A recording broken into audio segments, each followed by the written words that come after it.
Bismillahirrahmanirrahim. Assalamualaikum, selamat sejahtera. Saya Muhammad Zakirin bin Azmi 283248. Kumpulan kami telah memilih bajet 2022 dan memilih sektor ekonomi untuk dibentangkan. Apakah belanjawan negara? Belanjawan negara ialah suatu anggaran penyata hasil dan perbelanjaan bagi tahun hadapan. Ia bertindak sebagai alat pengurusan dan perancangan sumber ekonomi negara bagi memenuhi keperluan rakyat. Dua komponen utama belanjawan adalah hasil dan perbelanjaan. Komponen pertama iaitu hasil dikategorikan kepada dua, iaitu hasil cukai dan hasil bukan cukai. Antara contoh hasil ialah cukai tanah, cukai pintu dan royalti syarikat petroleum. Komponen kedua iaitu perbelanjaan pula dikategorikan kepada dua, iaitu perbelanjaan mengurus dan perbelanjaan pembangunan. Pembayaran emolumen, pencen dan pembinaan fasiliti awam adalah contoh perbelanjaan. Peningkatan saiz bajet sekitar 3% berbanding bajet 2021 menunjukkan kerajaan komited dan bersedia untuk memperbaiki ekonomi negara secepat mungkin. Saya Muhammad Azlan bin Mahdi 283207 akan membentangkan berkaitan analisa dan konsep belanjawan 2022 ini.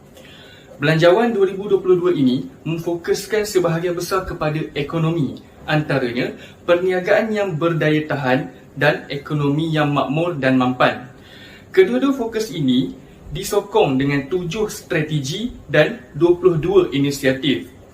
Bagi fokus perniagaan yang berdaya tahan, ianya mengandungi 3 strategi dan 11 inisiatif. Strategi yang pertama ialah mengembalikan keupayaan perniagaan dengan 4 inisiatif utama, iaitu skim kredit mikro, pembiayaan perniagaan dan pembiayaan alternatif, jaminan pembiayaan perniagaan dan kemudahan menjalankan perniagaan. Strategi kedua pula ialah memacu pelaburan strategik dengan 3 inisiatif, iaitu pelaburan dalam sektor-sektor utama, sains, teknologi dan inovasi dan program perkukuh rakyat atau dikenali sebagai perkukuh. Bagi strategi ketiga pula ialah memulihkan sektor-sektor tumpuan dengan 4 inisiatif, iaitu memfokuskan kepada industri pelancongan, industri kreatif, industri peruncitan dan industri pertanian, jaminan makanan dan komuniti. Bagi fokus ekonomi yang makmur dan mampan, terdapat 4 strategi dan 11 inisiatif. Strategi pertama ialah agenda kelestarian dengan 4 inisiatif, iaitu amalan rendah karbon, alam sekitar dan biodiversity, pemekasaan komuniti dan sukuk kelestarian. Bagi strategi kedua pula ialah merapatkan jurang ekonomi dengan 3 inisiatif, iaitu projek pembangunan untuk pemulihan, pembangunan antara wilayah dan projek ketersambungan digital. Bagi strategi ketiga ialah konsolidasi fiskal dan kemampanan hasil dengan 2 inisiatif, iaitu pelaksanaan Akta Tanggungjawab Fiskal dan langkah-langkah kemampanan hasil. Strategi yang keempat pula ialah mendukung penyampaian perkhidmatan awam dengan 3 inisiatif, iaitu pembaharuan penyampaian perkhidmatan dan kebajikan penjawat awam. Bajet 2022 menelan belanja sejumlah RM332.1 bilion yang merupakan nilai belanjawan yang tertinggi dalam sejarah Malaysia. Bayangkan jika bajet ini di mana 2/3 daripada jumlah bajet ini diperuntukkan untuk pembangunan ekonomi. Isu atau masalah yang pertama adalah kekurangan dana dalam sektor kesihatan. Kementerian Kesihatan Malaysia KKM mempunyai masalah yang serius, iaitu berdepan dengan kekurangan peruntukan dana. Mengikut perbandingan, peruntukan yang diterima oleh Kementerian Kesihatan Malaysia dalam belanjawan 2021 adalah sejumlah RM31.9 bilion berbanding RM32.4 bilion pada belanjawan 2022. Menurut pakar kesihatan awam iaitu Dr. Khor Si Keng mengulas isu bajet yang diperuntukkan kepada KKM adalah tidak mencukupi tatkala negara pada masa kini berperang dalam menangani COVID-19. Pandemik yang berlaku ini membawa kesan yang buruk kepada ekonomi negara. dengan penurunan nilai ringgit Malaysia serta penurunan kepada keluaran dalam negara kasar KDNKK. PKP yang berterusan menyebabkan pertumbuhan keluaran dalam negara kasar mengucup kepada 0.5% berbanding 0.7% pada tahun sebelumnya. Selain itu, penutupan kilang yang berpunca daripada isu kesihatan ini mengakibatkan kerugian kepada ekonomi negara kerana sektor ini merupakan penyumbang terbesar ekonomi negara. Terusnya, isu yang kedua adalah defisit belanjawan menjadi lebih tinggi. Pelaksanaan bajet 2022 menyebabkan defisit belanjawan negara menjadi lebih tinggi dan sekaligus menyebabkan kejatuhan ringgit dalam jangka masa pendek. Disebabkan oleh perbelanjaan yang tinggi dari pihak kerajaan menyebabkan tekanan jangka pendek mata wang negara berikutan kerisauan pelabur terhadap prospek Malaysia serta ketidaktentuan dalam ekonomi global. Perkembangan ini mungkin mempengaruhi pelabur luar dari melabur di dalam Malaysia sekaligus mengakibatkan pihak kerajaan bergantung terhadap dividen Petronas untuk membiayai perbelanjaan. Faktor lain yang menyumbang kepada defisit bajet adalah defisit yang terjadi dalam imbangan bayaran antarabangsa. Peningkatan import daripada ekspor yang dilihat perbelanjaan melebihi daripada hasil pendapatan negara.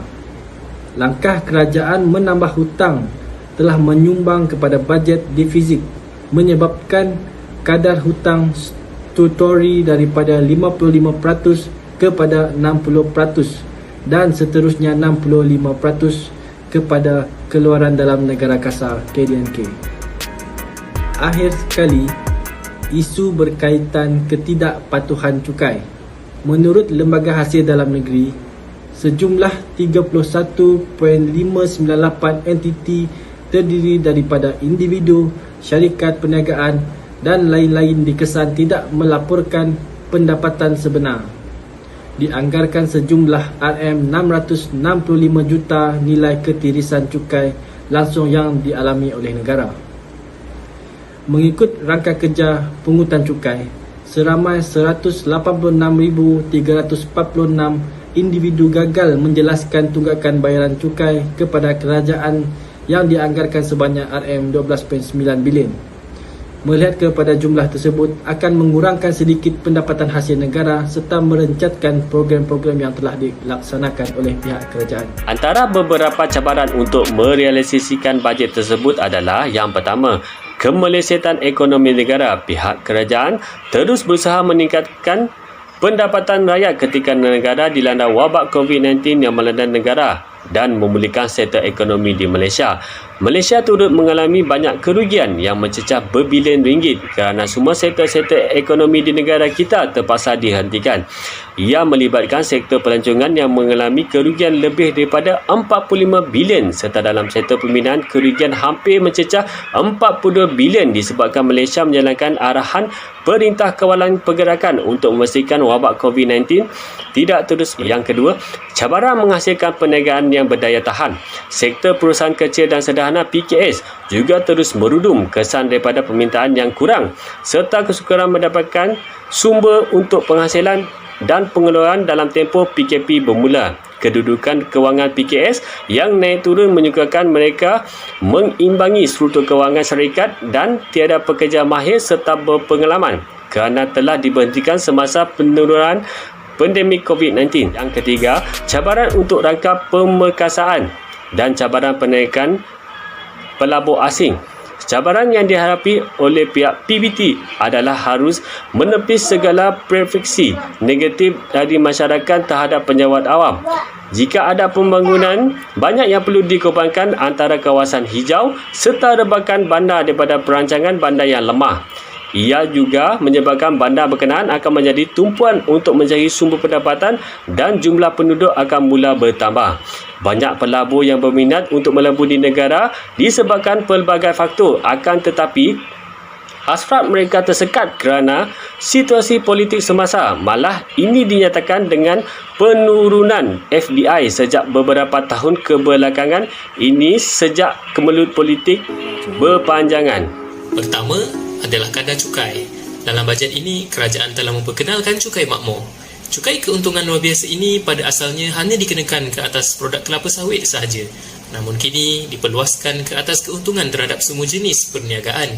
Kadar cukai makmur yang dikenakan adalah sebanyak 24% bagi pendapatan bercukai sehingga 100 juta dan selebihnya adalah pada kadar 33%. Dicadangkan supaya kadar cukai ditambah baik dengan menyediakan jadual cukai yang lebih ketat. Sebagai contoh, keuntungan 100 juta kedua dengan kadar cukai 33% itu dihadkan hanya kepada 100 juta yang kedua sahaja. Bagi keuntungan selebihnya, kadar yang dicadangkan adalah sebanyak 35% dan 37% kepada syarikat asing. Ia bagi memaksimalkan hasil cukai, memandangkan cukai ini hanya dilaksanakan secara one-off. Cadangan seterusnya ialah green budgeting. Kerajaan telah mencadangkan pelancaran inisiatif Program Voluntary Carbon Market ataupun VCM bagi menyokong perdagangan kredit karbon. Sebagai cadangan, kerajaan patut lebih agresif dengan menambah peruntukan itu bagi program, kempen dan aktiviti pelaporan yang boleh mendedahkan kepada dagangan kredit karbon. Lebih laju dan luas kesedaran disebarkan, maka lebih cepat negara mencapai ekonomi rendah karbon. Cadangan yang terakhir ialah berkenaan kenyataan pra-bajet iaitu KPB. KPB buat pertama kali dalam sejarah diterbitkan bagi bajet 2022. Ia meningkatkan keyakinan awam, terutamanya pelabur, terhadap pengurusan fiskal negara.